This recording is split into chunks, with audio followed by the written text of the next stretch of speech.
কিন্তু শিবিরের বিষয়ে বা আমাদের একটু এখানে ক্লজ আছে, সেখানে শিবিরের আমরা কোনো অস্তিত্ব দেখিনি। তবে আন্দোলনের মধ্যে আমাদেরকে বলা হতো বারবার যে তারা আছেন। 3টি স্পটে ছাত্রদলকে দায়িত্ব দেওয়া হয়েছিল। 2 স্পটের কথা আমরা জিজ্ঞেস করলাম যে এখানে তাইলে কারা থাকবে, তখন বলছিল যে এখানে শিবির থাকবে। আমাদের জন্য অনাশীর্বাদ হয়েছে জুলাইয়ের পরবর্তী সময়ে শিবিরকে অতিমাত্রায় ক্রেডিট দিতে গিয়ে জুলাইয়ের যে যে দ্বিধাবিভক্ত বা জুলাইয়ের পরে এটির দায়িত্ব পুরোটাই শিবিরের। জুলাইয়ের ইতিহাস, জুলাইয়ের ক্রেডিট দেওয়া না দেওয়া, এগুলোর মধ্যে আপনি যদি দ্বিধাবিভক্ত হন, পক্ষপাতিত্ব করেন, তাহলে সব থেকে বেশি সুবিধাটা আওয়ামী লীগ ছাত্রলীগে নেবে।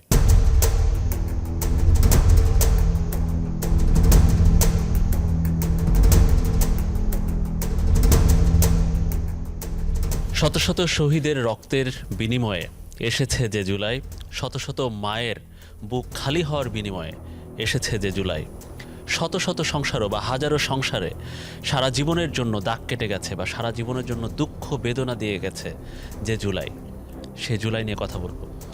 সুপ্রিয় দর্শক, আপনাদের সবাইকে স্বাগত জানাচ্ছি। আমি মনিরুল ইসলাম। আপনারা দেখছেন satellite news television channel star নিউজের বিশেষ পডকাস্ট আয়োজন জুলাই কাস্টে। এই জুলাইয়ের পেছনের গল্প আমরা বলবো, যারা সম্মুখ সারির যোদ্ধা ছিলেন, যারা পেছনের কারিগর ছিলেন, যারা আন্দোলনে প্রত্যক্ষ পরোক্ষভাবে ভূমিকা রেখেছেন, তাদের এক একজনকে বিশেষ অতিথিকে আমরা সামনে আনি।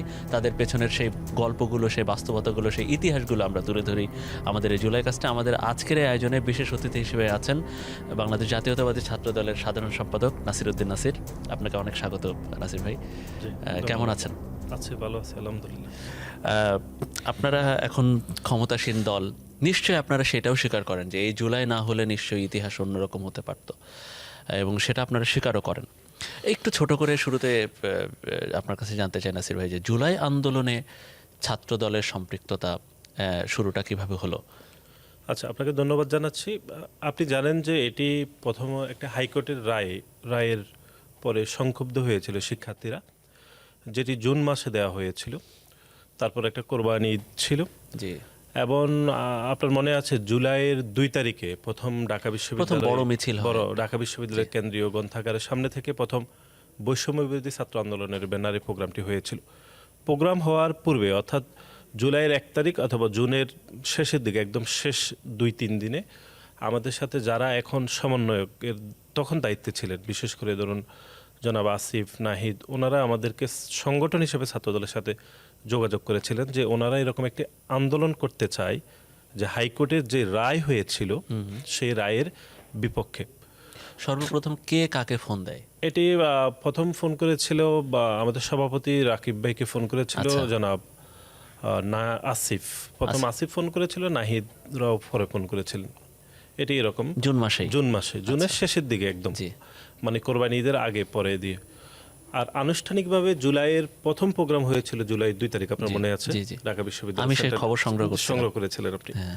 তো সেখানে একটি মানে হচ্ছে গুরুত্বপূর্ণ একটি আলোচনা ছিল যে ধরুন যারা ঢাকা বিশ্ববিদ্যালয় ছাত্রদল বা আমাদের অন্য ইউনিটের যারা ছাত্রদল, সে ছাত্রদলে যারা ফ্রন্ট লাইনে অর্থাৎ লিডারশিপে যারা সামনের সারিতে, তাদেরকে নিরুৎসাহিত করা হয়েছিল। এটি একটি পরিচিত মুখ, তাদের আসার দরকার। বলা হয়েছিল যারা অপেক্ষাকৃত নবীন ছাত্রদলের, তারা যেন এই আন্দোলনে সম্পৃক্ত হয়। এবং একই কথা ওরা অন্য ছাত্র সংগঠন থেকেও বলেছিল। এবং আপনি জানেন জনাব আসিফ এবং জনাব নাহিদ অন্য ছাত্র সংগঠন তারা করতেন, ছাত্র শক্তি করতেন। তারাও আমাদেরকে বলেছেন যে তারা তাদের ব্যানারটি রেখে একটা মধ্যবর্তী একটি ব্যানারে সম্পৃক্ত হবে। আমাদেরকে একই কথা বলেছে। পরে আমরা আলাপ আলোচনা করেছি আমাদের দলের হাইকমান্ডের সাথে। তারপর একটি সিদ্ধান্ত হলো যে আমরা এই ব্যানারে আন্দোলনে আমরা সম্পৃক্ত হব। এবং জুলাইয়ের 2 তারিখ সে আন্দোলন আপনি দেখেছেন যে ছাত্রদল সহ অন্য অনেক ছাত্র সংগঠন বা সাধারণ শিক্ষার্থীদের মিলে মোটামুটি ছোট পরিসরে প্রথম দিন আন্দোলনটি হয়েছিল, যেটি জুলাইয়ের 2 তারিখ। মানে আপনারা ওই সময় কোটা সংস্কার আন্দোলনে আনুষ্ঠানিকভাবে বা পরোক্ষভাবে বা আপনাদের ম্যান পাওয়ার দিয়ে সিদ্ধান্ত নিলেন যে আপনারা এই আন্দোলনে সম্পৃক্ত হব। এবং এটি আমরা, আমার মনে আছে যে জুলাইয়ের 1 তারিখ রাতে আমরা আমাদের দলের তৎকালীন ভারপ্রাপ্ত চেয়ারম্যান জনাব তারেক রহমানকে অবহিত করেছিলাম যে এরকম একটি প্রোগ্রাম হবে, হাইকোর্টের রায়ের যারা সংক্ষুব্ধ হয়েছে, আমরা সে আন্দোলনে থাকতে চাই। আমরা ওনার মতামত নিয়েছি, উনি বলেছেন যে হ্যাঁ এটাতে থাকা যায়, এবং আমরা কোন প্ল্যাটফর্মে থাকবো সেটা আমরা ওনাকে অবহিত করেছি। তারপরে আসলে দীর্ঘদিন ধরে যেটা হয়েছে, দীর্ঘদিন না মানে সপ্তাহ দুয়েক ধরে যেটা হয়, প্রতিদিন মিছিল হতো, অবরোধ হতো, সবশেষ রাষ্ট্রপতি বরাবর স্মারকলিপি দিতে গেল।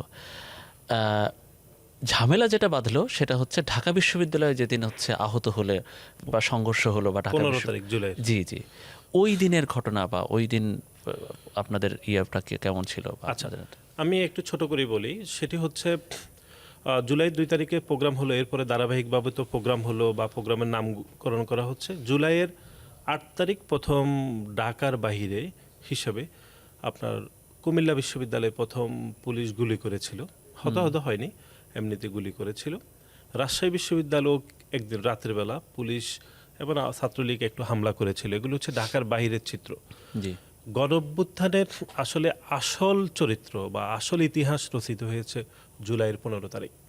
আমরা যেটি ছাত্রদল গত 2 বছর ধরে একটি প্রোগ্রাম করছে, যে গণঅভ্যুত্থানের বাক বদলের দিন, এটা আমরা দিয়েছি জুলাইয়ের 15 তারিখ। এই জন্যই যে ঢাকা বিশ্ববিদ্যালয়ের 100 বছরের ইতিহাসে বোধহয় মহান মুক্তিযুদ্ধের সময়ের আগে এবং পরে এরকম একটি ঘটনা ঘটেছে যে ঢাকা বিশ্ববিদ্যালয়ে নারী শিক্ষার্থীদের উপর নজিরবিহীন হামলা করেছে। এর আগেও অনেক হামলা হয়েছে, কিন্তু নারী শিক্ষার্থীদের উপর যেভাবে হামলা হয়েছে, এটাকে আমি মনে করি একটা নজিরবিহীন ঘটনা। এবং জুলাইয়ের 15 তারিখ যদি হামলা না ঘটতো ঢাকা বিশ্ববিদ্যালয়ের শিক্ষার্থীদের উপর, বিশেষ করে নারী শিক্ষার্থীদের উপর, তাহলে 16 তারিখ অর্থাৎ 16 তারিখে যে বিক্ষোভ মিছিল, সেটা কিন্তু 15 তারিখের হামলার প্রতিবাদে দেওয়া হয়েছিল। যে বিক্ষোভ মিছিল থেকে সকালে আবু সাইদ, একটু পরে আমাদের শহীদ ওয়াসিম আকরাম শহীদ হলো। তার মানে ঘটনা চক্র 14-15 খুবই গুরুত্বপূর্ণ। আপনি জানেন 14 তারিখে আওয়ামী লীগের সাধারণ সম্পাদক ওবায়দুল কাদের বলেছে যে এই হামলাকে প্রতিহত করতে ছাত্রলীগ একাই যথেষ্ট। এই যে ছাত্রলীগকে রসদ দিয়ে দিয়েছে, ছাত্রলীগও একদম ক্ষমতা দেখানোর জন্য তারা হামলা করেছে। শুধু ছাত্রলীগ না, আপনি জানেন যুবলীগ আওয়ামী লীগও সেদিন হামলা করেছে। তার মানে 14 তারিখের ওনার এই বক্তব্য, 15 তারিখে হামলা, এবং হামলার প্রতিবাদে 16 তারিখে সারা দেশে বিক্ষোভ থেকে 6 জন শহীদ হওয়া 16 তারিখ, আবু সাইদ ওয়াসিম সহ। তার মানে 15 তারিখ হচ্ছে সব থেকে বড় ইভেন্ট হয়েছে জুলাই আগস্টের। সব থেকে বড় ট্র্যাজেডির ঘটনা আওয়ামী লীগ সেদিনই তাদের পরিণতি ডেকে নিয়ে আসছে, ঢাকা বিশ্ববিদ্যালয়ের নারী শিক্ষার্থীদের উপর হামলা। এবং আমরা যেটি পুরো যে আইকনিক ছবি আমাদের যে তন্নির, এই ছবি আমাদেরকে বোধহয় পুরো জুলাই আগস্টে প্রেরণা জুগিয়েছে যে নারী শিক্ষার্থীদের উপর হামলার যে পরিণতি হতে পারে, যেটা পুরো জুলাই এবং আগস্টে আওয়ামী লীগকে খেসারত দিতে হয়েছে। এবং পুরো ছাত্র জনতা যে বারবার মাঠে নেমে আসছে, বোধহয় অনেকগুলো ছবি আমাদের কাছে আইকনিক ছিল, এর মধ্যেই তন্নির ওই ছবিটা খুবই আইকনিক বলে আমি মনে করি। ওই দিন ওই সময় তারপরের দিন তো আসলে আরো বড় ধরনের সংঘর্ষ হলো। তো ওই দিন আপনাদের ছাত্রদল কর্মী বা বিশ্ববিদ্যালয়ে আপনাদের যারা ছিল কর্মী সমর্থক বলি বা সমন্বয়কদের সাথে আপনারাও কিভাবে মাঠে ছিলেন? আচ্ছা, 14 তারিখে তো আপনার বক্তব্য দিয়েছে, আবার হাসিনাও একটা প্রেস কনফারেন্সে বক্তব্য দিয়েছে। সেখানে আন্দোলনকারীদেরকে রাজাকারের পুত্র নাতিপুতি বলেছে। সে রাতের বেলা আপনি জানেন যে বিশ্ববিদ্যালয়, আপনিও খবর সংগ্রহ করেছেন, সেখানে যে বিশ্ববিদ্যালয়ের শিক্ষার্থীরা যে রাস্তায় নেমে আসলো রাতের বেলা, সেখানে স্লোগান দেয়া হয়েছিল, তুমি বিশেষ কে করে আমি কে, হ্যাঁ। আমি কে, রাজাকার রাজাকার, কে বলেছে স্বৈরাচার চোরাচার, সেই অংশটুকু ছাত্রদলের নেতাকর্মীরা সংযুক্ত করেছে। TSC এবং থেকে 15 প্রথম তারিখে, যে- হ্যাঁ জি। আপনি জানেন 15 তারিখে ছাত্রলীগের হামলার প্রতিবাদে ঢাকা বিশ্ববিদ্যালয়ে শিক্ষার্থীদেরকে সাথে নিয়ে ছাত্রদল মিছিল করেছিল, বিশেষ করে সায়েন্স লাইব্রেরি, সায়েন্সের হলগুলোর ওইদিকে। সুতরাং আমি মনে করি যে 14, 15, 16 তারিখে ছাত্রদল সহ বাংলাদেশের গণতান্ত্রিক আমি সকল ছাত্র সংগঠন অত্যন্ত অপরিসীম ভূমিকা পালন করেছে। এবং 16 তারিখের পরের দিন অর্থাৎ 17 তারিখ আপনি জানেন যে বাংলাদেশের সকল পাবলিক বিশ্ববিদ্যালয়কে বন্ধ করে দেওয়া হয়েছে। এবং সরকার হয়তো মনে করেছে যে যেহেতু বিশ্ববিদ্যালয়গুলো থেকে, বিশেষ করে পাবলিক বিশ্ববিদ্যালয়গুলো থেকে আন্দোলন সব থেকে বেশি উৎপত্তি হয়, তো বন্ধ করে দিলে হয়তো বা আন্দোলন শেষ হয়ে যাবে, এটা একটা ধারণা ছিল। সেই ধারণা থেকে কিন্তু বন্ধ করে দেওয়া হয়েছে। এবং তার আগের দিন কিন্তু ছাত্রলীগকে বিতাড়িতও করা হয়েছে। জি জি। কিন্তু তারপরও সরকার মনে করেছে যে বন্ধ করে দিলে সব শেষ হয়ে যাবে। তো আপনি জানেন যে 17 তারিখে বন্ধ করে দেওয়া হয়েছে ঢাকা বিশ্ববিদ্যালয় সহ সকল বিশ্ববিদ্যালয় আবাসিক হলগুলো, কিন্তু শিক্ষার্থীরা কিন্তু বলছে আমরা যাব না। তখন যে ঘটনা ঘটলো আপনার মনে আছে যে বিশ্ববিদ্যালয়ের ইলেকট্রিসিটি লাইন, পানির লাইন বন্ধ করে দেওয়া হয়েছে। তো স্বাভাবিকভাবে ইলেকট্রিসিটি আসলে না থাকলে বিশ্ববিদ্যালয় হলগুলোতে থাকার কোনো অবস্থা থাকে না, কারণ পানিও থাকে না, আর পানি ইলেকট্রিসিটি দুইটাই যদি না থাকে এটি থাকার মতো কোনো পরিবেশ থাকে না। তো বিশ্ববিদ্যালয়ের শিক্ষার্থীরা তো চলে গেল, তার মানে আসল ঘটনা ঘটলো 18 তারিখ থেকে। তো অনেকে মনে করেছে যে বিশ্ববিদ্যালয়গুলো তো বন্ধ, তাহলে হয়তো আন্দোলনটা থেমে যাবে, আপনার মনে আছে। কিন্তু জুলাইয়ের 18 তারিখে একটা নজিরবিহীন ঘটনা ঘটলো, সেটা হচ্ছে বেসরকারি বিশ্ববিদ্যালয়ের শিক্ষার্থীরা, যে বেসরকারি বিশ্ববিদ্যালয়ের শিক্ষার্থীদেরকে আমরা বছরের পর বছর আমরা আপনারা সকলেই মিলে বলছি তাদের দিয়ে কিছুই হবে না, তারা পারে না, বা তারা দেশ জাতির জন্য আন্দোলন হবে না এরকম এক ধরনের নেগেটিভিটি ছিল কিন্তু অনেকের মনে। কিন্তু সে বেসরকারি বিশ্ববিদ্যালয়ের শিক্ষার্থীরা দেখিয়ে দিল যে পাবলিক বিশ্ববিদ্যালয়ের শিক্ষার্থীদের পাশাপাশি তারাও দেশের জন্য, গণতন্ত্রের জন্য, মানুষের জন্য তারা কিভাবে ঝাঁপিয়ে পড়ে নিজের জীবন দিয়ে। আচ্ছা, এর মাঝখানে আমার একটা বিষয় কৌতূহল আছে, সেটা হচ্ছে বিশ্ববিদ্যালয় বন্ধ হলো, তার আগে কি নিদারুণভাবে শত শত ছেলেমেয়ে আহত হলো ছাত্রলীগের দ্বারা, পুলিশের দ্বারা, বহিরাগত তৎকালীন ক্ষমতাসীনদের দ্বারা। ওই সময়ে সমন্বয়কদের সাথে, আপনি বলছেন যে জুন মাসের শেষ থেকে সমন্বয়কদের সাথে ছাত্রদলের যোগাযোগ হচ্ছে, তো যখন বন্ধ হচ্ছে বিশ্ববিদ্যালয়, যখন যেদিন সংঘর্ষ হচ্ছে, ওই সময়ে আপনাদের সাথে যোগাযোগটা, এবার পরবর্তীতে যখন কারফিউ জারি হয়ে গেল সারা দেশে, ওই সময়ের যোগাযোগগুলো আপনাদের সাথে কেমন হচ্ছিল, বা আন্দোলনের সমন্বয়টাও আপনাদের সাথে হচ্ছিল কিনা? প্রথমে এটা তো জুনের একদম শেষ সপ্তাহ থেকে শুরু হয়েছে, যে ধরুন যোগাযোগ। প্রথম দিকে যোগাযোগ ছাত্রদলের সাথে সব থেকে বেশি হয়েছে আসিফ এবং নাহিদের, জি, মানে ওনারা গ্রেপ্তার হওয়ার পূর্বে, জি, বা জনাব নাহিদ যখন গ্রেপ্তারের পূর্বে উনি তো আবার গুমও হয়েছিলেন। না, আমি বলছি যে বিশ্ববিদ্যালয় যখন বন্ধ হলো তারপরে আন্দোলনটা যেভাবে হওয়া, এমনকি যেদিন সংঘর্ষ হলো, ওই সময়গুলোতে আপনাদের সাথে যোগাযোগ। আমি বিশ্ববিদ্যালয় তো বন্ধ হলো 17 তারিখ। জি, তারপরে সেদিন রাতের বেলা আমার একদম স্পষ্ট মনে আছে, যেদিন বিশ্ববিদ্যালয় বন্ধ করে দেওয়া হলো, শিক্ষার্থীরা বিশ্ববিদ্যালয় থেকে যেতে চাচ্ছিল না, কিন্তু তারপরে বিশ্ববিদ্যালয় প্রশাসন সবকিছু বন্ধ করে দিল। ওদিন রাতে আমাদের সাথে, অর্থাৎ আমাদের সংগঠনের সভাপতি এবং আমি, রাকিব ভাই এবং আমাদের সাথে সমন্বয়কদের একটা মিটিং হয়েছিল। সেই মিটিংয়ে অনেকক্ষণ ধরে সে মিটিং হয়েছিল। মিটিংয়ে অনলাইনে মিটিং, হ্যাঁ অনলাইনে, মানে হোয়াটসঅ্যাপে, তখন পর্যন্ত হোয়াটসঅ্যাপ ইজ ওকে, ইন্টারনেট বন্ধ হয়েছে 19 তারিখ রাতের বেলা। হ্যাঁ, তো না হোয়াটসঅ্যাপ এমনি রেগুলার গ্রুপ আচ্ছা। কলে আমরা কথা বলেছি। গ্রুপ কলে যখন বিশ্ববিদ্যালয় থেকে ছাত্রলীগ বিতাড়িত হয়েছে এবং একই সাথে শিক্ষার্থীরা আর থাকতে পারছে না, বিশ্ববিদ্যালয় প্রশাসন একদম শক্তিশালীভাবে ফোর্স করে তাদেরকে বের করে দিল, তখন আমরা এটা নিয়ে আলাপ আলোচনা করছিলাম যে আদৌ আন্দোলনটা কিভাবে হতে পারে। এর মধ্যে অনেকে সংশয় প্রকাশ করেছে যে হয়তো এখানে শেষ হয়ে যায় কিনা।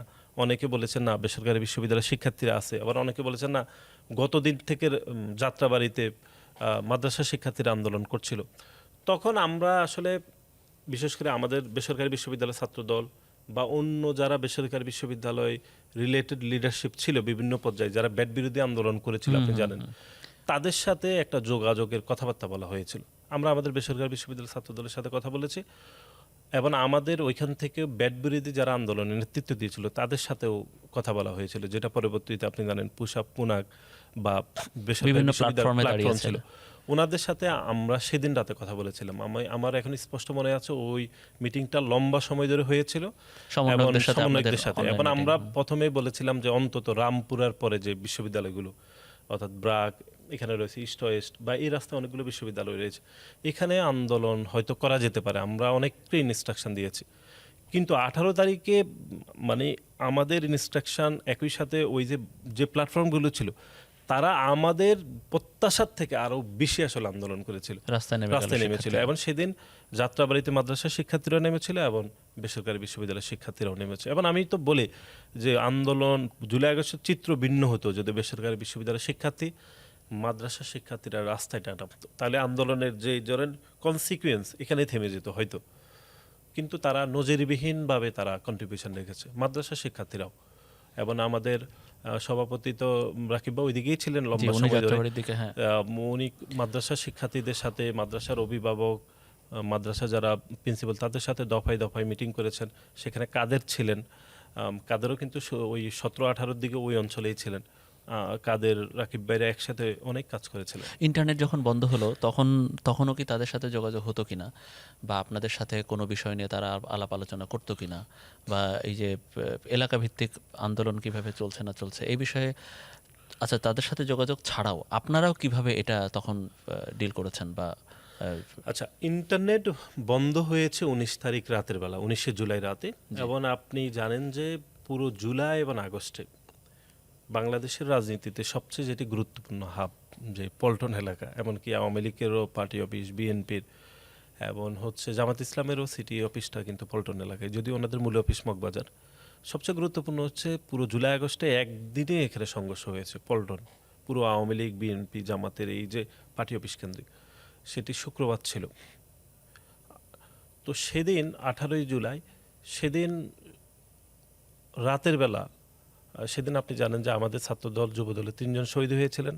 আমি নিজেও গুলিবিদ্ধ হয়েছিলাম, আমাদের অনেক সহকর্মী সেদিন গুলিবিদ্ধ হয়েছে। সেদিন রাতের বেলা প্রথম, 19 তারিখ রাতের বেলা প্রথম ইন্টারনেট শাটডাউন করার ঘোষণা দেওয়া হয়েছে, এবং সন্ধ্যা 7টা থেকে 8টার মধ্যে মোটামুটি সব ধরনের ইন্টারনেট ক্লাবস হয়েছিল। এবং তারপরের দিন 20 তারিখ প্রথম কারফিউ দেওয়া হয়েছিল, মানে ইন্টারনেটও বন্ধ, কারফিউ। তো সেদিন আমাদের তো অনেকগুলো ঘটনা, যেহেতু স্বাভাবিকভাবে আমরা ইন্টারনেট নির্ভর যোগাযোগে অভ্যস্ত, তা আমরা যারা সমন্বয়কদের সাথে যোগাযোগ, এমনকি আমাদের নিজেদের মধ্যেও যোগাযোগ কিছুটা সংকুচিত হয়েছে, কারণ ইন্টারনেট একদমই বন্ধ। আবার আমরা আহত হয়েছিলাম, আবার আমাদের 3 জন শহীদ হয়েছেন, আবার গুরুতর আহত হয়েছেন অনেকে। সবকিছু মিলিয়ে 19 তারিখটা খুব ক্রাইসিসে গিয়েছে, আমরা একদম স্পষ্ট মনে আছে, আমরা পল্টন এলাকায় ছিলাম। তো এর মধ্যে 19 তারিখ রাতের বেলা আমাদের ভারপ্রাপ্ত চেয়ারম্যান আমাদের সাথে যোগাযোগ করেছিলেন, উনি নিজ থেকে, এমনিতে উনি সবসময় যোগাযোগ করেছিলেন। উনি প্রথম আমাকে বলেছিলেন যে যেহেতু ইন্টারনেট বন্ধ, রেগুলার নাম্বারে ফোন করেছিলেন, ফোন দিয়ে প্রথম কারফিউর বিষয়ে বলেছিলেন যে যেহেতু আমরা রাজনৈতিক দলের কর্মী, সুতরাং এরকম একটি আন্দোলনে মানুষ হয়তো কারফিউকে ভয় পেতে পারে, সুতরাং রাজনৈতিক দলের কর্মী হিসেবে আমাদেরই প্রথম কারফিউ ভেঙে মিছিল করা উচিত। আচ্ছা। এবং আমার মনে আছে 20 তারিখ সকালবেলা, শনিবার, শান্তিনগর এলাকাতে আমরা কারফিউ ভেঙে প্রথম ছাত্রদল মিছিল করেছিলাম আমার নেতৃত্বে। এবং আমরা এটাই তখন আগের দিন রাতে আমরা সমন্বয়কদেরকে জানিয়েছিলাম একদম মধ্যরাতে যে আমরা কারফিউ ভেঙে মিছিল করার আমাদের প্রস্তুতি রয়েছে। একই সময় আমাদের যুবদল ঢাকা মহানগর দক্ষিণের সদস্য সচিব রবিউল ইসলাম নয়ন, উনিও আমাদের ছাত্রদলের পাশাপাশি মালিবাগও প্রায় একই সময় আরেকটি মিছিল করেছিলেন। আমরা একটু যোগাযোগ করেছিলাম যে এটি যদি সম্ভব না হয় তাহলে আপনারা ওই দিকে করবেন। তো প্রায় মোটামুটি একই সময় হয়েছিল। এবং 19 এবং 20 তারিখ থেকে যোগাযোগ আসলে সংকুচিত হয়েছিল প্রথম, কারণ আমরা দীর্ঘদিন ধরে, আপনি জানেন, আমরা নিজেরাও আসলে রেগুলার নাম্বার ব্যবহার করি, বহু বছর ধরে আপনারা। হ্যাঁ, এবং সমন্বয়কদের জন্য এটা এক ধরনের অ্যাসিড টেস্ট হয়েছে যে তারা রেগুলার, মানে হোয়াটসঅ্যাপ বন্ধ, তাদের নিজেদের নাম্বার ব্যবহার করতে পারছে না। তারপরে আমার মনে আছে আমরা ঢাকা বিশ্ববিদ্যালয়ের সাংবাদিক সমিতির মাধ্যমে তাদের নাম্বার আমরা 19 তারিখ রাতে সংগ্রহ করেছি। এবং ঢাকা বিশ্ববিদ্যালয় সাংবাদিক সমিতি গুরুত্বপূর্ণ ভূমিকা পালন করেছে আমাদের সাথে তাদের যোগাযোগ করে দেওয়া, কারণ ওনারা ওদের নাম্বারটা আসলে সাংবাদিক সমিতিকে দিয়েছে, আমরাও বলেছি। আমরা যখন সাংবাদিক সমিতির তৎকালীন মামুন তুষারকে আমি ফোন করেছিলাম, বলে ভাই আপনাদেরকে তো খুঁজে তারা, আমরা তো খুঁজতেছি, বলছে তাহলে নাম্বারটা নেন, কথা বলে ফেলেন এখনই। খুব গুরুত্বপূর্ণ ভূমিকা পালন করেছে। এটা 19 তারিখ 20 তারিখ 2 দিনই হয়েছে। এরপরে ওই সময় কথা বলতে আমরা 20 তারিখ থেকে, আসলে 20 তারিখ থেকে আমরা মাহিন, তারপরে রিপাত রশিদ, আব্দুল হান্নান আমাদের যে এমপি, তারপরে সর্বোপরি সব থেকে বেশি পেয়েছে কাদেরকে। এটি 20 তারিখ থেকে আমরা ক্রমাগতভাবে যোগাযোগটা কন্টিনিউ হয়েছে এবং গুরুত্বপূর্ণ ভূমিকা পালন করেছে ঢাকা বিশ্ববিদ্যালয় সাংবাদিক সমিতি। আচ্ছা, যখন আসলে আন্দোলনটা সারা দেশে ছড়িয়ে পড়লো, তখন আপনাদের মহাসচিব, বিভিন্ন স্থায়ী কমিটির সদস্য, রুহুল কবির রিজভী, অন্যান্য নেতা সবাই তখন গ্রেফতার হচ্ছে, আপনাদেরও শত শত হাজার হাজার নেতাকর্মী গ্রেফতার হচ্ছে, আপনাদেরকে পুলিশ তখন হন্যে হয়ে খুঁজছে।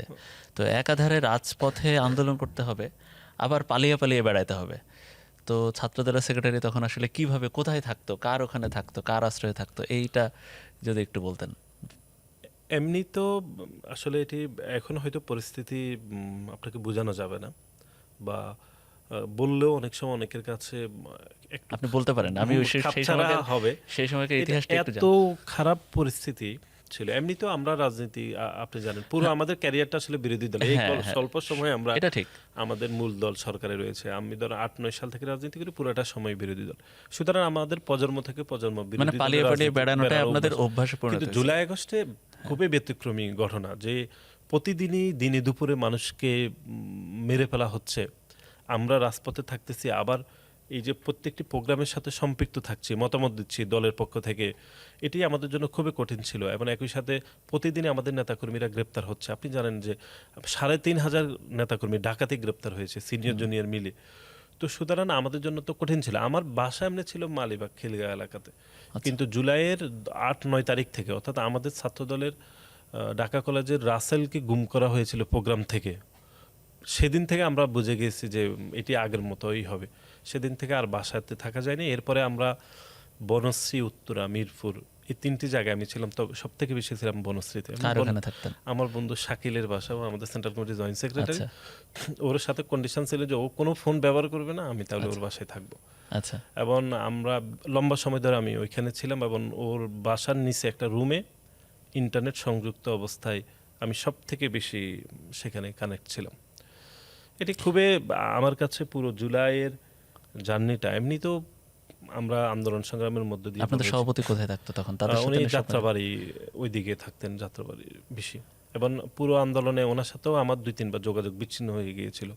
মানে দেখা যাচ্ছে আমরা তো নাম্বার একটা নিয়ে তো সেটা রাখা যাচ্ছে না, একদিন চালু করা যাচ্ছে। এর মধ্যে আমার একটা বাসা আমি ছিলাম, সে বাসায় একবার ডিবি চলে আসছিল, এসে পুরো খারাপ পরিস্থিতি, ওই বাসার লোকজনকে ধরে নিয়ে গেছে। কিন্তু আমি যে এখানে থাকি ওই বাসার লোকজন তা জানতো না, না। এরকম একটা পরিস্থিতি হয়েছিল। এরপরে আমরা দেখলাম যে সমন্বয়করা গ্রেফতার হলো। তার আগ দিয়ে বৈষম্য বিরোধী ছাত্র আন্দোলনের পক্ষ থেকে বেশ কিছু দাবি দেওয়া হয়। আমরা যেটাকে বলি ৯ দফা, একটা আলোচিত একটা ইস্যু। তো আমার এই জুলাই কাস্টে, স্টার নিউজের জুলাই কাস্টেই অনেক সমন্বয়করা এসেছেন, তারাও বলেছেন যে এই ৯ দফার দেওয়ার প্রেক্ষিতে, ৯ দফার দেওয়ার পেছনে ছাত্র সংগঠনগুলোর একটা ভূমিকা আছে। তো আপনারা এই সেই সময় কি কি দফা আপনারা যোগ করলেন, বা আপনারাও কি কি বিষয়ে পরামর্শ দিল, বা সমন্বয়করা আপনাদের সাথে কি কোন কোন বিষয়ে পরামর্শ চাইলো? আচ্ছা, এটি হচ্ছে যখন আন্দোলনের মানে জুলাইয়ের মাঝামাঝি বলা যাবে না, মাঝামাঝি থেকে আরেকটু আগের দিকে, অর্থাৎ 10-11-র দিকে, তখন একদিন মাহিন অথবা আসিফ এরকম কেউ একজন আমাদেরকে বলেছিল যে আন্দোলন তো এই অবস্থায়, আমরা কিছু দফা অ্যাড করব, আপনাদের দিক থেকে যদি কোনো মতামত থাকে আমাদেরকে জানানোর জন্য। তখন ওরা প্রথম 9 দফা ছিল না, কয়েকটা খসড়া আমাদের কাছে পাঠানো হয়েছিল। আমরা আমাদের বিশ্ববিদ্যালয়ের রিসার্চ টিমকে দিয়েছি, দেওয়ার পরে ওরা তখনও তো আন্দোলন মানে সহিংস হয়নি, মানে এটি 16-এর আগে, আমার একদম স্পষ্ট মনে আছে 16-এর আগে আমাদেরকে পাঠানো হয়েছিল। তা আমরা দেখছিলাম ঠিক আছে এরকম আন্দোলন তো এই পর্যায়ে যাবে, এটি শুরুতে খুব একটা মনে হয়নি। এবং জুলাই যেটি সবথেকে গুরুত্বপূর্ণ, যে কথাটি আসলে অনেকে হয়তো একটু এখন অন্যভাবে বলছে, জুলাইয়ের একটা ঘটনার সাথে আরেকটি ঘটনা কানেক্ট ছিল, একদিনের সাথে আরেকদিন। এটি এরকম পরিকল্পনা করে কোনো কিছু হয়নি যে একদম পরিকল্পনা করি 29 তারিখ জুলাই কি হবে, এই অবরোধ করবে, এরকম। মানে 14 তারিখের ওবায়দুল কাদেরের কথা, 15 তারিখে ইমপ্লিমেন্ট, 16 তারিখে সহিংস হামলা, 17 তারিখে বন্ধ, এরকম প্রত্যেকটি ঘটনা আগের দিনের সাথে তার পূর্বের দিনের সাথে মানে তাৎক্ষণিকভাবে একটা প্রতিবাদ। এখানে যেটি 9 দফা নিয়ে যে জটিলতা তখন হয়েছিল সেটি হচ্ছে যখন আমাদের দিক থেকে আমরা প্রস্তাবনা করেছি, হঠাৎ দেখি 9 দফার মধ্যে 7ম দফাটা, মানে দলীয় ছাত্র রাজনীতি, এটি আমাদের কাছে প্রথম যে খসড়া পাঠানো হয়েছিল সেখানে 7ম দফাটা প্রথম ছিল না। আচ্ছা। তো পরে যখন 7ম দফাটা আমাদের কাছে, 9 দফার মধ্যে 7ম দফাটা আমাদের কাছে পাঠানো হয়েছে, তো বাকি দফাগুলো তো এগুলো আমরা খুবই পরিচিত, আমরা বিভিন্ন সময় বিভিন্ন জায়গায় আমরাও এগুলো অন্তর্ভুক্ত করেছি। হঠাৎ আমাদের ছাত্রদলের রিসার্চ টিমের চোখে এটা পড়ছে, আমাদের চোখে পড়ে নাই, আমরা তো এত ব্যস্ততার মধ্যে বুঝতে পারিনি যে সেখানে লেখা দলীয় ছাত্র রাজনীতি বন্ধ করতে হবে, এরকম আর কি, আগে পরে অন্যের ক্লাইন্ট। তখন আমরা এটা আপত্তি জানিয়েছিলাম শুরুর দিকে একদম। জি জি। জানানোর পর আমরা আপত্তি দিতে দিতে সেদিন প্রেস নোট হয়ে গেছে, আপনাদের কাছে এটা পাঠিয়ে দেওয়া হয়েছে। তখন আমরা তো খুব আপত্তি করলাম যে আমরা 7ম দফা নিয়ে আমাদের চরম আপত্তি। তখন কাদের আমাকে বললেন যে ভাই আজকে তো দেয়া হয়ে গেছে, আমরা আসলে অত খেয়াল করতে পারি না, কারণ মূল প্রেস রিলিজের সাথে এটা শুধু কপি পেস্ট করে বসিয়ে দেওয়া হয়েছে। তো আগামী দিন থেকে 7ম দফাটি, অর্থাৎ শুধু 7ম দফাটি আর 9 দফার মধ্যে থাকবে না, দরকার হলে আমরা একটা দফা কমাই দেব, মানে 8ম দফা দেব, 8 দফা দেব। তো এটা নিয়ে আমাদের জুনিয়ররা খুবই আপত্তি ছিল, বিশেষ করে আমাদের ঢাকা বিশ্ববিদ্যালয়ের ইমন সহ আমাদের জুনিয়ররা বলছে না এই দফা থাকলে খুবই ছাত্রদলের জন্য অপমানজনক হবে, কারণ দলীয় ছাত্র রাজনীতি বন্ধ করতে হবে, আবার সেই আন্দোলনে আমরা তো সম্পৃক্ত রয়েছি, কিভাবে হবে? এটা আসলে ইন্টারেস্ট অফ কনফ্লিক্ট হচ্ছে। তখন কাদের আমাকে খুবই আশ্বস্ত করেছিল, এটা পরবর্তীতেও কাদের আমাকে তার সাক্ষাৎকারে বলেছিল, সেটা সংশোধন হয় যে 7ম দফাটি তারা আসলে দিবে না। কিন্তু আমরা পরে শুনেছিলাম যে শিবির সেই দফাটিকে সেখানে অন্তর্ভুক্ত করতে কাদেরকেও চাপ দিয়েছে, সমন্বয়কদের চাপ দিয়েছে, আবার আমরা দিক থেকে বলতেছি না এটা অন্তর্ভুক্ত থাকবে না। পরে আমাকে কাদের বলছে, ভাই কোনো দফাই দিব না, শুধু এক দফার মধ্যে যাব কয়দিন পরে, যেটি নিয়ে আমরা আলাপ আলোচনা হচ্ছিলাম, বলছে এগুলো নিয়ে আর কথাবার্তা হবে না। পরে আসলে আন্দোলনের মধ্যে ঢুকে গেছি, তো আমরা আর এই কী দিচ্ছে না দিচ্ছে এগুলোর মধ্যে আমরা ছিলাম না। তবে 7ম দফা নিয়ে তখনও আমাদের মধ্যে কাদের সাথে কোনো বিরোধ ছিল না, যারা কাদেরকে ইনফ্লুয়েন্স করেছিল তারা এটা জোর করে এখানে চাপিয়ে দিয়েছিল, আমাদের পক্ষ থেকে আপত্তি ছিল তখনও। আপনার এই যে আপনি জুন মাসের কথা বললেন, বা আপনি জুলাইয়ে বললেন যে তাদের সাথে প্রথম আপনাদের অনলাইন মিটিং হয়, তারপরে এই 1 আগস্ট ঘোষণার আগ পর্যন্ত, বা আমি যদি বলি 5 আগস্ট আগ পর্যন্ত, এই সমন্বয়কদের সাথে আপনাদের কতবার অনলাইনে এরকম মিটিং হয়েছিল আনুমানিক? আপনি স্পেসিফিক না বললে আনুমানিক। অসংখ্যবার, এমনি তো অসংখ্যবার, মানে অসংখ্যবার। মানে এটি এমনও মিটিং তো যখন ফরমালি সন্ধ্যার দিকে মিটিংগুলো হতো, বা বিকালের দিনের শেষে। শুধু ছাত্রদের সাথে সমন্বয়কদের হতো নাকি সব ছাত্র সংগঠন একসাথে? না, এখানে আসলে এটা দুইভাবে ইনমার্জিন হতো। অনেক সময় দেখা যেত যে আমি শুধু কাদেরকেই ফোন করলাম যে কাদের এটা এইভাবে হলে ভালো হয়, বা মাহিনকে বা আসিফ নাহিদ, যখন পূর্বে ওনারা তো মাঝখানে অনেকদিন ছিলেন না, বা অনেক সময় যখন ডিসিশন নেওয়ার দরকার হতো তখন আসলে মিটিং হতো। আর এমনি কিন্তু আমি সেটাই বলছি, পার্সন টু পার্সন আমরা অনেক সময় তথ্য শেয়ার করতাম, এই জায়গায় আজকে এই হয়েছে, ওইখানে এই করতে হবে। বিশেষ করে একবার আমাদের মনে আছে যে নরসিংদীতে কোনো আন্দোলন হচ্ছিল না, এবং রাজশাহীতে, রাজশাহীতে আজকে এখন অনেক বড় বড় নেতারা, রাজশাহীতে পুরো জুলাই আগস্টে আন্দোলনই হচ্ছিল না। আমার একদম স্পষ্ট মনে আছে, আমরা কথাবার্তা বলে এখানে আন্দোলন, অনেকের সাথে কথা বলেছি, ওইখানে রাজশাহী বিশ্ববিদ্যালয়ের সাংবাদিক সমিতির সাথে আমরা কথা বলছি যে কেন আন্দোলন হচ্ছিল না। একদম আমার স্পেসিফিক মনে আছে যে ওইখানে আন্দোলনটা হচ্ছিল না কেন। মানে শুরুর দিকে তো রাজশাহী বিশ্ববিদ্যালয়ে একটু হামলাও হয়েছে, কিন্তু পরবর্তীতে আন্দোলনটা অন্য জায়গা থেকে রাজশাহীতে একটু কম হয়েছে। তো গ্রুপ মিটিং তো অনেকবার হয়েছে, এগুলো তো প্রায় প্রতিদিন 2, 3 বা 4 বার হতো। আবার ব্যক্তিগত পর্যায়ে তো মেসেজ আদান প্রদান, বা আমাদের কোনো ইনকোয়ারি থাকলে তারা আমাদের কাছে জানতে চাইতো, আমরাও জানতে চাই। তো বেশি শেষের দিকে আসলে মিটিংগুলো বেশি হয়েছে, বিশেষ করে কাদের যখন বেশি কাজ করেছে তখন ওই মিটিংয়ে বেশি থাকতো মাহিন, রিপাদ রশিদ, কাদের, হান্নান, এরা এখন মানে যারা আরো কয়েকজন থাকতো, ওইখানে নাম্বার সেভ করা ছিল না আমাদের এখানে। আর আপনি যেটি বললেন যে আমাদের সাথে অন্য ছাত্র সংগঠন হিসেবে অন্যদের সাথে খুব বেশি কথা হয়নি তখন, মানে অন্য সংগঠনের সাথে কাদেররা কথা বলতেন। আচ্ছা, এটি আমাদেরকে ওরা বলতো যে আমরা অন্যদের সাথে কথা বলতাম, বা কাদের সাথে বলতাম এটা ওরা ভালো জানতো। তো আমরা যখন গ্রুপ কলে মিটিংয়ে বসতাম তখন এর বাইরেও আরও 2-4 জন সংযুক্ত থাকতো, দেখা যেত ওই অত খেয়াল করতাম না, এমনি নাম সেভ করা ছিল না তো, বা অনেকের মতামত দিত। সর্বপ্রথম আপনাদের ওই মিটিংয়ে বা সমন্বয়কদের সাথে মিটিংয়ে আপনাদের তৎকালীন দলীয় প্রধান তারেক রহমানের সাথে কবে প্রথম সমন্বয়কদের হয় আপনাদের মাধ্যমে? দেখুন, আমি জুলাইয়ের একদম শেষের দিকে আমাদের ভারপ্রাপ্ত চেয়ারম্যান কাদের, মাহিন, এদের নাম উনি জানতেন বলতে নাম মুখস্থ হয়ে গেছে, কারণ আমরা এতবার ওনাকে নামগুলো বলেছি। আসিফ নাহিদ তো আছেই, তো উনি বিশেষ করে আমার একটা কথা মনে আছে, ধরুন ওই যেটি জুলাইয়ের 29 তারিখ, আপনি জানেন যেটা নিয়ে পরে শিবির একটু বিতর্ক করেছে, বিশেষ করে প্রোফাইল লাল করা। আচ্ছা, তো এটার বিষয়ে যেদিন উনি আমাকে প্রথম আইডিয়াটা দিয়েছিল, প্রোফাইল লাল করা আইডিয়া উনি আসলে দেয় নাই, যে কালো পতাকাকে প্রত্যাখ্যান করে রাষ্ট্রীয় শোক, লাল পতাকা দিয়ে প্রোগ্রাম করা। উনি তখন বলেছিল যে কাদের, মাহিনদেরকে বলো যে এরকম রাষ্ট্রীয় প্রোগ্রাম দেওয়া হয়েছে, উনি আমরা যেন এর বিপরীতে কোনো একটা প্রোগ্রাম করি। আচ্ছা, তো মাননীয় ভারপ্রাপ্ত চেয়ারম্যানের সাথে সরাসরি ওদের জুলাইয়ে একবার বোধহয় জুলাইয়ের মধ্যে কথা হয়েছে আমাদের মাধ্যমে, কিন্তু আমরা সকল কাজ ওনার মাধ্যমে করতাম। এমনকি আমাদেরকে সমন্বয়করা বলতো যে, যখনই আমরা বলতাম যে ঠিক আছে আমরা একটু চেয়ারম্যান সাহেবকে জিজ্ঞেস করি, পারমিশনটা নিয়ে তোমাদেরকে জানাচ্ছি, আচ্ছা, তো ওরাই মনে করতো যে আমাদের তো একটা আপনাদের দলীয় ছাত্র বক্তব্য- সংগঠন, আমাদের একটা এখানে অনুমতির দরকার আছে। কারণ এই জন্য আসলে দরকার হয়, অনেক সময় অনেকেই আসলে অনেক কথা বলেন। আমি আপনাকে বলি, ধরুন প্রতিদিন প্রতিনিয়ত ছাত্রদলের নেতাকর্মীরা শহীদ হচ্ছেন, এরকম একটি আন্দোলনে যেখানে জীবন হানি হচ্ছে, সেরকম একটি আন্দোলনের প্রতিটি পদক্ষেপ অবশ্যই আমাদেরকে বলতে হচ্ছে। এটি তো স্বাভাবিক কোনো ঘটনা না। আপনি একটি মিছিল করে চলে আসলেন, শেষ না, আপনি মিছিলে যাচ্ছেন, আপনার সহকর্মীরা শহীদ হচ্ছে। শুধু কি শহীদ হচ্ছেন, আহত হচ্ছেন গুরুতরভাবে, দৃষ্টিশক্তি হারাচ্ছেন, মেরে ফেলা হচ্ছে, গুম করা হচ্ছে। তো সেরকম আন্দোলনে তো প্রতিটি পদক্ষেপ, প্রতিটি পথ চলাকে আমাদের ভারপ্রাপ্ত চেয়ারম্যানকে অবহিত করতে হচ্ছে। সেটা আপনারা সাংগঠনিকভাবে নিতেন। আমি আমি আমার জানার ইচ্ছা ছিল যে সর্বপ্রথম তারেক রহমানের সাথে সমন্বয়কদের অনলাইন মিটিং কবে হয়েছিল, এটা কি আপনাদের মাধ্যমে হয়েছিল কিনা, এটা কবে হয়েছিল? এটি জুলাইয়ের শেষের দিকে একবার হয়েছিল। আমরা জুলাইয়ের আপনি শেষের ছিলেন সেই দিকে- মিটিংয়ে?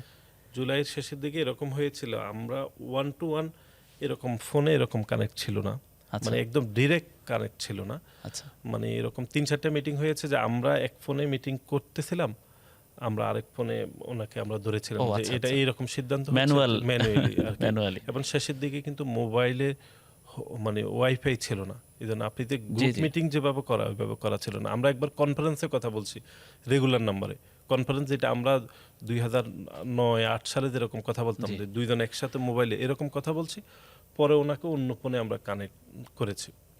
আর আনুষ্ঠানিকভাবে একদম অফিসিয়ালি আনুষ্ঠানিকভাবে কথা 5 তারিখ রাতের বেলা হয়েছিল সমন্বয়কদের সাথে। কিন্তু জুলাইয়ের ছাত্রদল যে আন্দোলনে কানেক্টেড, আমাদের প্রতিটি সিদ্ধান্ত চেয়ারম্যান সাহেবকে অবহিত করা, এটি একদম ধরেন বিশেষ করে জুনিয়র যারা সমন্বয়ক তারা খালি আমাদেরকে বলতেন যে ভাই আপনারা একটু আপনাদের চেয়ারম্যান স্যারকে বলেন এটা একটু এভাবে করে দিতে, বা ওইখানে একটু হেল্প করতে, ওইখানে একটু কথা বলে দিতে। আমরা কথা বলে তারপরে এগুলো ইমপ্লিমেন্ট সবশেষ তো আসলে এক দফা আসলো নাসির ভাই, তো ওই সময় অবশ্য তৎকালীন সমন্বয়ক এখন যারা বিভিন্ন রাজনৈতিক দলের সাথে আছেন তারাও বলেছিল যে আসলে এক দফা সেই যে ঢাকা বিশ্ববিদ্যালয়ে হামলা, এক দফা সেই যে আবু সাইদের মৃত্যু, ওয়াসিমের মৃত্যু, তারপরেই মানুষের সাধারণ মানুষের মনে এক দফা আসলে চলে এসেছিল। এটা খালি আসলে ঘোষণা বাকি ছিল। তা আমি সেই আনুষ্ঠানিকতার ওই অংশটাই একটু বলি যে এক দফা বা সেটা নিয়ে একটু জানতে চাই। এক দফা যখন আসলো বা আগস্টের শুরুতে, তো তখন আসলে আপনাদের সেই কর্মসূচি ঘোষণা বা এক দফার ঘোষণায় তখন আপনাদের সিদ্ধান্তগুলো বা আপনাদের ইয়েগুলো কেমন ছিল তাদের সাথে যোগাযোগ আমি বা একদম সিদ্ধান্ত? স্পেসিফিক বলি, আমার কাছে বলেন, আমি এখনো- specific কিছু জানতে আমরা চাচ্ছি। এখনো জুলাইয়ের একদম শেষের দিকে আমাদের এখন যে হোম মিনিস্টার সালাউদ্দিন ভাই আমাদেরকে প্রতিনিয়ত বলতো যে এখন যে পরিস্থিতি, বিশেষ করে 27-28 থেকে শুরু করে উনি আমাদেরকে, আমরা যখন 9 দফা ওনাকেও পাঠিয়েছিলাম, উনি সংযোজন বিয়োজন করছিলেন, 7ম দফা নিয়ে আপত্তি, তখন উনি আমাকে সবসময় বলতেন, এবং ভারপ্রাপ্ত চেয়ারম্যানও বলতেন আমাকে একাধিকবার, যে এত দফা টফার মধ্যে না থাকে এখন যে অবস্থা, এখানে এক দফা ছাড়া আর কোনো উপায় নেই। আমরা তো শেষের দিকে আমি এবং রাকিব ভাই যথারীতি ওদেরকে প্রতিদিনই বলতাম যে এত দফা টফা না, আমরা এক দফার দিকে যেতে হবে।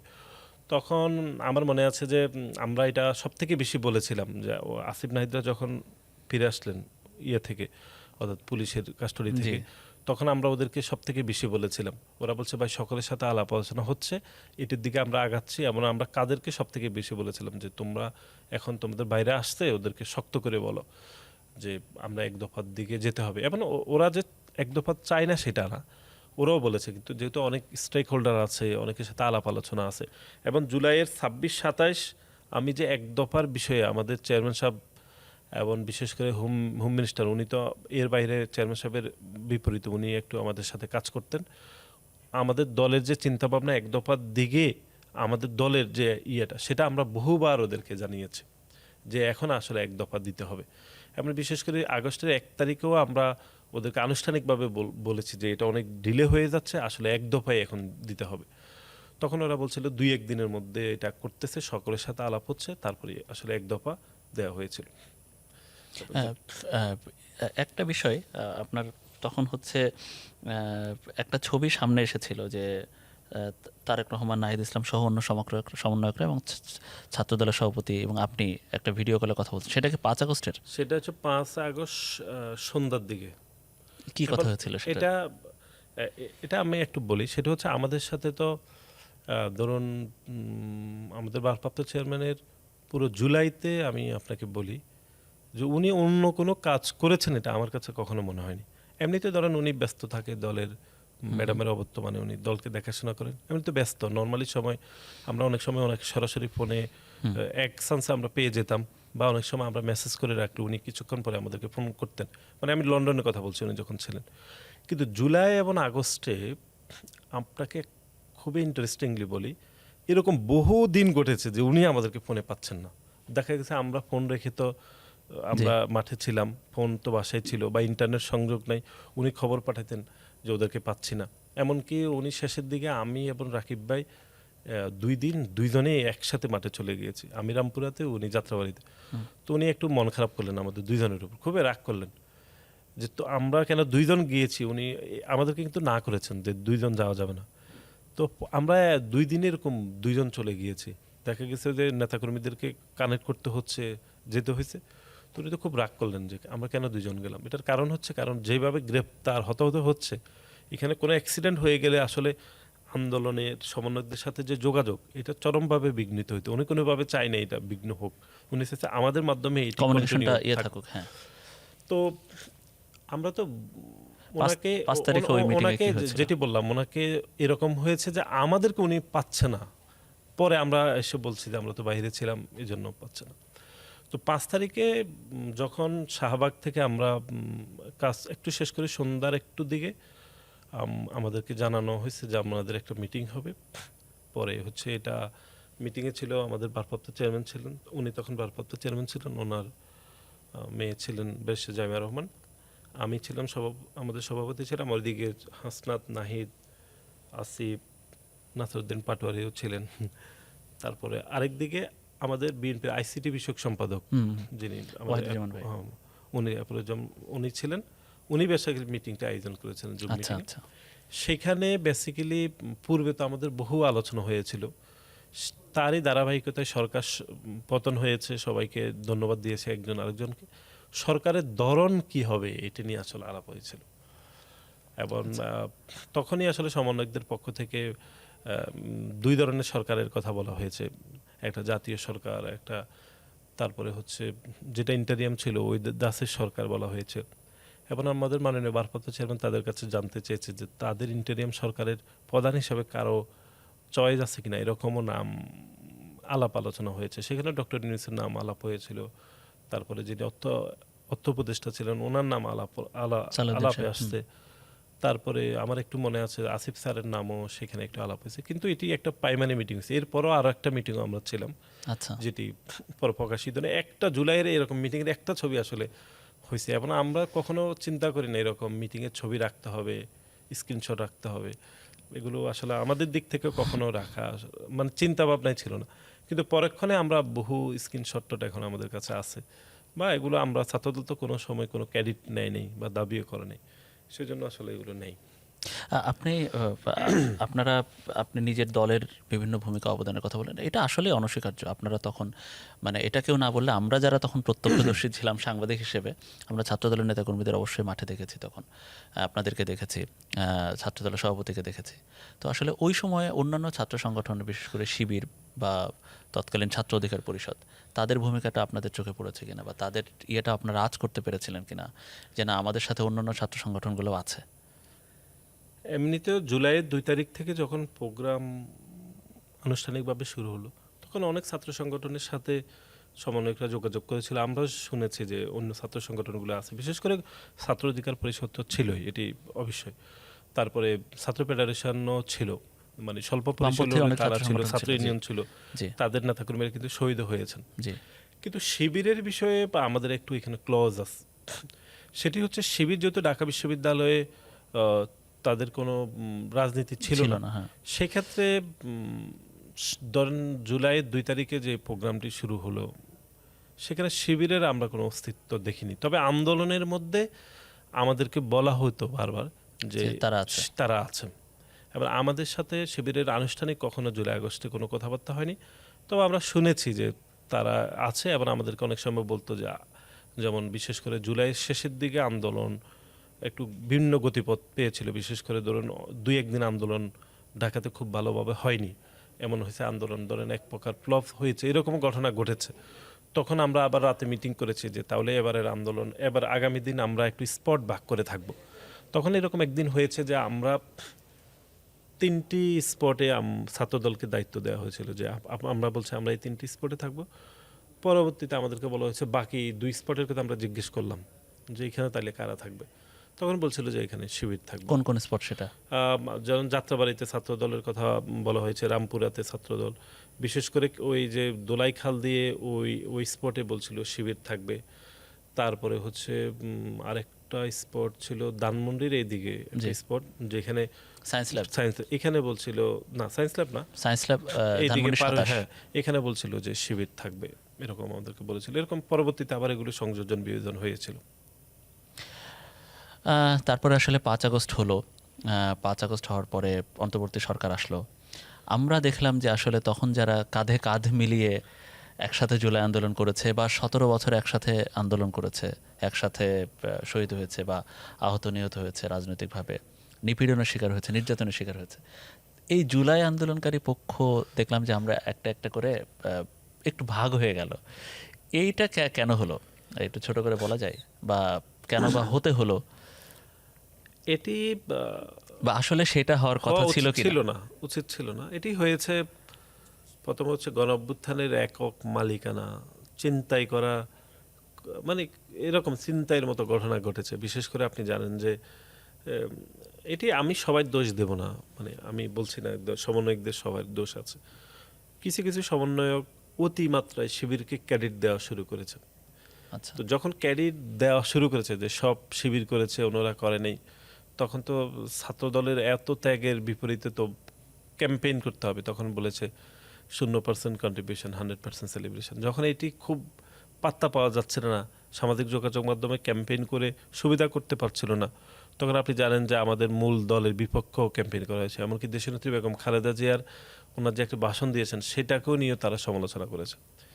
আমি ব্যক্তিগতভাবে মনে করি জুলাইয়ের সব থেকে আমাদের জন্য অনাশীর্বাদ হয়েছে জুলাইয়ের পরবর্তী সময়ে শিবিরকে অতিমাত্রায় ক্রেডিট দিতে গিয়ে এই ক্ষতিগ্রস্তটা আসলে হয়েছে। এবং জুলাই সব থেকে বেশি ক্ষতিগ্রস্ত হয়েছে অংশীদারদের মধ্যে শিবির এবং শিবিরকে ক্রেডিট দেওয়া।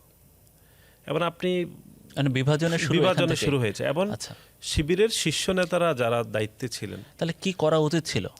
মানে উচিত ছিল প্রথমত হচ্ছে যার যে অবদান সেটি সবাইকে মেনে নিলে তো সমস্যা হতো না। যেন আমরা আমাদের শহীদদের তালিকা গণমাধ্যমে প্রকাশ করেছিলাম, ঠিক আছে, যে আমরা বলেছি যে আমাদের তো একটা তালিকা থাকা উচিত যে আন্দোলনে, এটি তো একটা ইতিহাসের অংশ, আমরা আমাদের তালিকা প্রকাশ করেছি। সে তালিকা ধরেও শিবির জটিলতা করেছে, প্রথম এক। দ্বিতীয় হচ্ছে যখন আন্দোলনে বিশেষ করে ধরেন আমাদের সভাপতি রাকিব ভাই যাত্রাবাড়িতে গুলিবিদ্ধ হয়েছেন, আন্দোলন করেছেন, তাকে ব্যাপকভাবে মেলাইন করা হয়েছে, ঠিক আছে। ধরো সে মাত্রায় ধরেন অন্য ছাত্র সংগঠনের শীর্ষ নেতারা কিন্তু রাজপথে সক্রিয় হয়তো ছিল, কিন্তু সেরকম কোনো ছবি ভিডিও আমরা আসলে দেখতে পাইনি। বিশেষ করে শিবিরের শীর্ষ নেতারা আদৌ ছিলেন কি না এ নিয়ে অনেকের মধ্যে সংশয় আছে। তারা আন্দোলনে ছিলেন, তাদের নেতাকর্মীরা, কেন তাদের শীর্ষ নেতারা ছিলেন না। এবং বিশেষ করে তাদের এক শীর্ষ নেতা বলেছিলেন জুলাই আগস্টে তিনি কাঁচা বাজার করতে গিয়েছিলেন, এটারই অনেক বিতর্ক হয়েছে। এখন কথা হচ্ছে সেটা না, আমরা বলছি না যে শিবির ছিল না, শিবির ছিল, কিন্তু শিবির উল্টো ছাত্রদলকে দোষারোপ করা শুরু করেছে, এই যে প্রোপাগান্ডা শুরু করেছে, মিথ্যাচার করা, প্রতারণা করা, এগুলো সব থেকে ক্ষতিগ্রস্ত করেছে। এবং বিশেষ করে কয়েকজন সমন্বয়কও উদ্দেশ্যপ্রণোদিতভাবে শিবিরের পক্ষ অবলম্বন করেছেন। সবাই না, আমি সবার কথা বলছি না। এটা অতিমাত্রায় বিভাজন তৈরি করেছে এবং প্রোপাগান্ডা আকারে জুলাইকে বিভক্ত করেছে বলে আমি মনে হয়। এবং কয়েকদিন আগে শিবিরের এক নেতা বলছে যে শিবির ছাড়া তো এই আন্দোলনে কেউ ছিলই না, এরকমও বলতেছে। যদিও সে দায়িত্বশীল না, তার বক্তব্য গ্রহণযোগ্য না, কিন্তু এই মানসিকতা কেন আসবে? যে আন্দোলনে বামপন্থী ছাত্র সংগঠনগুলো ভূমিকা রেখেছে, এমনি তো বাংলাদেশের রাজনীতিতে বামপন্থী ছাত্র সংগঠনগুলো একটু আওয়ামী লীগ ধারা বা আওয়ামী লীগের সাথে তাদের একটা ঘনিষ্ঠতা আছে, এটা অস্বীকার করার উপায় নেই। কিন্তু এখানে ফেডারেশনেরও আপনার সাংগঠনিক সম্পাদক মারা গিয়েছে মিরপুর বা মহানগরের, ছাত্র ইউনিয়নের মারা গেছে, ছাত্র অধিকার পরিষদের মারা গেছে। সেখানে আপনি কিভাবে এরকম বলতে পারেন?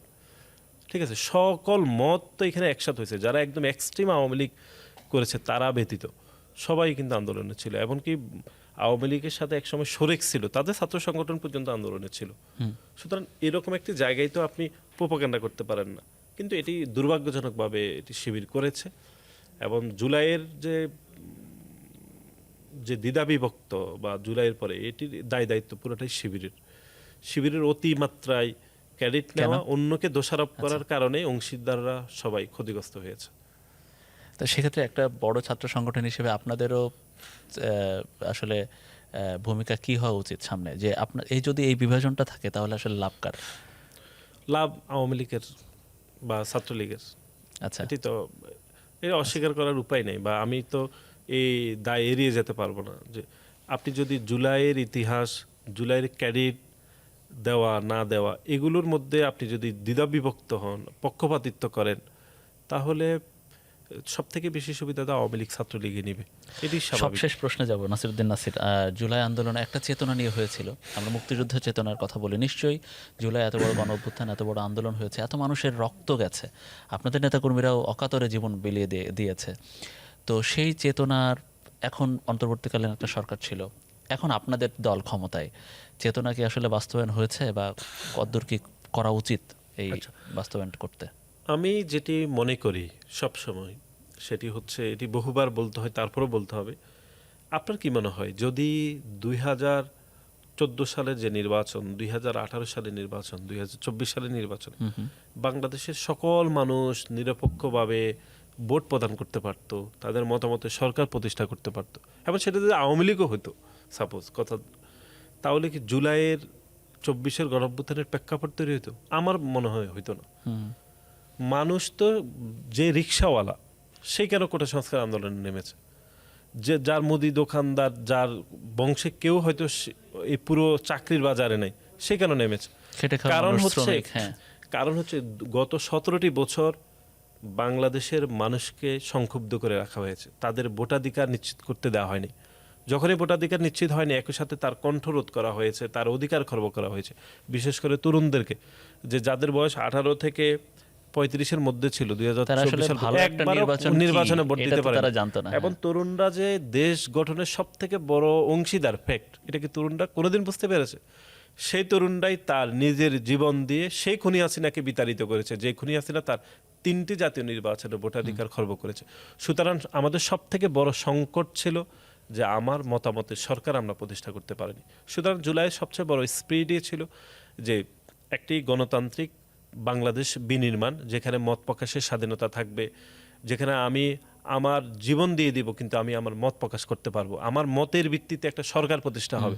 আমি মনে করি জুলাইয়ের পরবর্তী সময়ে এটি সম্ভব হয়েছে। এবং আপনি হয়তো বলতে পারবেন যে জুলাইয়ের যতগুলো আকাঙ্ক্ষা আছে এগুলো সবগুলো বাস্তবায়ন হয়নি, কিন্তু আমি মনে করি যে গত 17টি বছর বাংলাদেশে গণমাধ্যম কর্মী হিসেবে আপনি জানেন যে মাধ্যমিক, উচ্চ মাধ্যমিক, এটি তো একদম ওপেন সিক্রেট ছিল যে এখানে কোশ্চেন পাস হয়, এবং এটি অস্বীকার করা, একটি প্রজন্ম কোশ্চেন পেয়ে পরীক্ষা দিয়েছে, অস্বীকার করার কোনো উপায় নেই। এবং ঢাকা বিশ্ববিদ্যালয়ে ফেসবুকে প্রশ্ন ঘুরতো ঢাকা বিশ্ববিদ্যালয়ে ভর্তি পরীক্ষাতে এত কম কেন ফাঁসের মধ্যে দিয়ে? তো সুতরাং এটি ওপেন সিক্রেট ছিল, এই যে আমাদের প্রজন্মকে ধ্বংস করে দেওয়া হয়েছে। সুতরাং আমি মনে করি জুলাইয়ের পরবর্তী সময়ে সবচেয়ে বড় স্পিডই হচ্ছে একটি জনগণের সরকার প্রতিষ্ঠা হয়েছে, মত প্রকাশ করতে পারবে, সুশাসন নিশ্চিত হবে আস্তে আস্তে, এবং একই সাথে আমাদের যে শিক্ষা ব্যবস্থা যে খারাপ পরিস্থিতি, এগুলো ধীরে ধীরে উন্নত হবে। আপনি জানেন যে কয়েকদিন আগে ইন্টারমিডিয়েট পরীক্ষার কথা বলা হয়েছে, যে প্রশ্নপত্র পাস হয়েছে, পরে আপনারাই বলেছেন না না এরকম কোনো ঘটনা হয়নি। আমি মনে করি এগুলো ধীরে ধীরে ঠিক হয়ে যাবে। আমাদের শিক্ষা ব্যবস্থা যদি আমরা মোটামুটি ঠিক করতে পারি, তাহলে দেশের অর্ধেক সমস্যার সমাধান হয়ে যাবে বলে আমি বিশ্বাস করি। এবং জুলাইয়ের সবথেকে বড় স্পিরিট হচ্ছে যে আমরা যে গণতান্ত্রিক সরকার আমরা প্রতিষ্ঠা করব, সেই গণতন্ত্রের সবথেকে বড় স্তম্ভ যে জাতীয় সংসদ, সেটি সবথেকে বেশি কার্যকর হবে। আপনি দেখেন যে আমাদের, আপনি নিশ্চয়ই বলতে চাচ্ছেন যে সেটাই, যে জনমতের, জনগণের সরকার হয়েছে, প্রতিষ্ঠিত হয়েছে, তারা আস্তে আস্তে সেই সংস্কার বলি, চেতনা বলি, সেটা আস্তে আস্তে তারা ধীরে ধীরে করবে। এটা এমন হচ্ছে হয়তো, ধরেন আপনি যেরকম করে চেয়েছেন সেরকম করে হচ্ছে না, অত র্যাপিডলি হচ্ছে না, কিন্তু আস্তে আস্তে হবে তো, আমরা আশাবাদী তো। এবার হওয়ার জন্য তো কথাবার্তা চলমান আছে, কথা তো বলা যাচ্ছে, সংসদে আপনার আলোচনা হচ্ছে, তারপরে তর্ক বিতর্ক হচ্ছে। আমার কাছে মনে হয় যে এটি হয়ে যাবে। নিশ্চয়ই সামনে সেসব নিয়ে আলাদা করে আপনাদের সাথে কথা হবে। আপনারাও এখন ছাত্রদল করছেন, ভবিষ্যতে বৃহত্তর রাজনীতিতে যাবেন, তখন আরও বড় করে আলাপ আলোচনা করা যাবে। আমরা মূলত জুলাই নিয়ে কথা বলছিলাম, অনেক অজানা কথা, অজানা গল্প। নিশ্চয়ই আপনি অনেক কিছু ভুলে গিয়েছিলেন, সেটা একটু মনে করে আমাদের এখানে বললেন। অনেক ধন্যবাদ আপনাকে নাসিরউদ্দিন নাসির, এতক্ষণ সময় দেওয়ার জন্য। জুলাই কাস্টে আপনাকে আপনাকে ধন্যবাদ জানাচ্ছি। জি দর্শক, আমরা কথা বলছিলাম জুলাই আন্দোলনের অন্যতম একজন কারিগর বা সম্মুখ সারির একজন যোদ্ধা, ছাত্র দলের কেন্দ্রীয় সাধারণ সম্পাদক নাসিরউদ্দিন নাসিরের সাথে। দর্শক, আর এতক্ষণ আপনারা আমাদের এই বিশেষ পডকাস্ট জুলাই কাস্টে দেখেছেন এত সময় করে, আপনাদেরকে অনেক ধন্যবাদ জানাচ্ছি। বিদায় নিচ্ছি আমি মনিরুল ইসলাম।